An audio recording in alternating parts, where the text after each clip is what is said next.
రాష్ట్ర వ్యాప్తంగా కూడా వైఎస్ఆర్ కాంగ్రెస్ పార్టీ పిలిపించింది. ఈ బిఆర్ నాయుడిని అర్జెంట్ గా మీరు బేషరతుగా కూడా టీటీడీ చైర్మన్ తొలగించండి, ఆయన అరాచకాలను అరికట్టాలి, లేదంటే రాష్ట్ర ప్రజలు మిమ్మల్ని క్షమించరు అని. ఎందుకంటే బిఆర్ నాయుడు ప్రమాణ స్వీకారం చేసి నుంచి కూడా తిరుపతి దేవస్థానం ప్రతిష్టను దిగజార్చుకుంటా వచ్చాడు.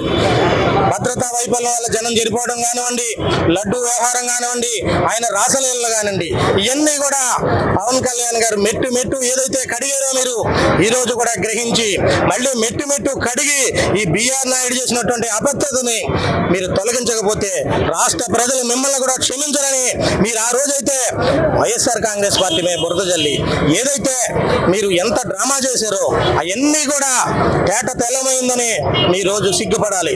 సిగ్గుపడి బిఆర్ నాయుడు ఏదైతే అరాచకాలు చేశాడో ఇవన్నీ కూడా మీరు తిరుపతి దేవస్థానం మొత్తం తిరిగి మొత్తం పసుపు నీళ్లు జల్లి మీ చిత్తశుద్ధిని నిరూపించుకునే వరకు కూడా రాష్ట్ర ప్రజలు ఈ కూటమి ప్రభుత్వాన్ని క్షమించరని, అదేవిధంగా మీరు వైఎస్ఆర్ కాంగ్రెస్ పార్టీ నిరంతరం బిఆర్ నాయుడిని తొలగించే వరకు పోరాడుతుంది, తిరుపతి దేవస్థానం ప్రతిష్టను కాపాడుతుందని కూడా మీ ద్వారా తెలియజేసుకోండి.